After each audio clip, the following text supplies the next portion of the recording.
Hi, I'm going to be showing you what I decided to use for my Magic School. So I did a lesson plan first, and I did it for who I am. Here's the prompt. I did kindergarten, I put who I am, I asked for large group and class and individual, and for an individual assignment to be graded, I also put that I'm in Nebraska for standards, and then when it generated, it gave me all of this and an objective. And if I scroll all the way down here, you can see where for homework, it says students can create a mini scrapbook page with pictures or drawings or things they love about themselves.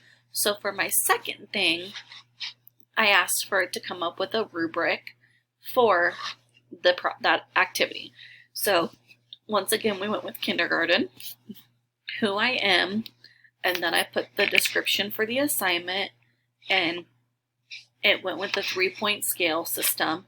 And so you can see here's the little rubric with the content for 3 points, the creativity, the effort.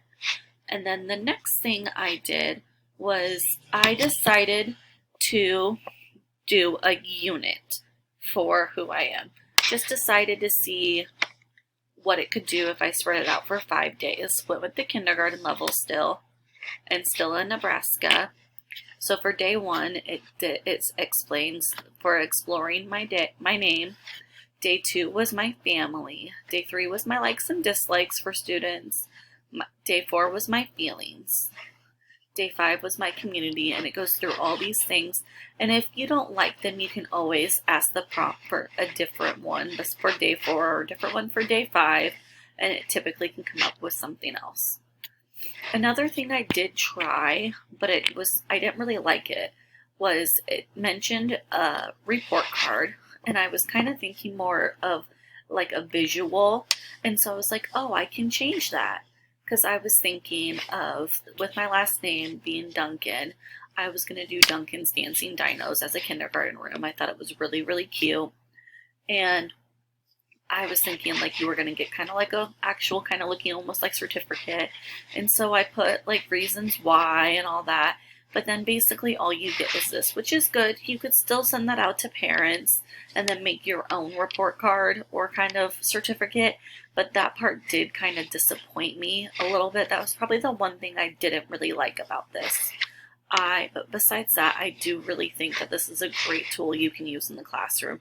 If you're struggling coming up with teaching something in a different way than what you've done for years, this can give you different ideas. It can help you send out professional emails. There is an IEP generator. There's so many possibilities with this.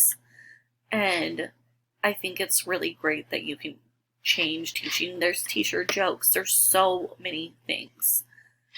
And along with this, for my ISTE standards, I went more on the teacher side of looking at them, and I really think like this is a whole learning aspect. This would be a learner ISTE standard for teachers, because some teachers are still learning so much about how to work online stuff, let alone the AI and all of that. So this is a whole new atmosphere for a lot of teachers, but also the collaborator, just because you do have to kind of collaborate with this, and you can also change things the way that it's set up to make it fit better for your classroom or your needs. But overall, I think those two really stuck out to me.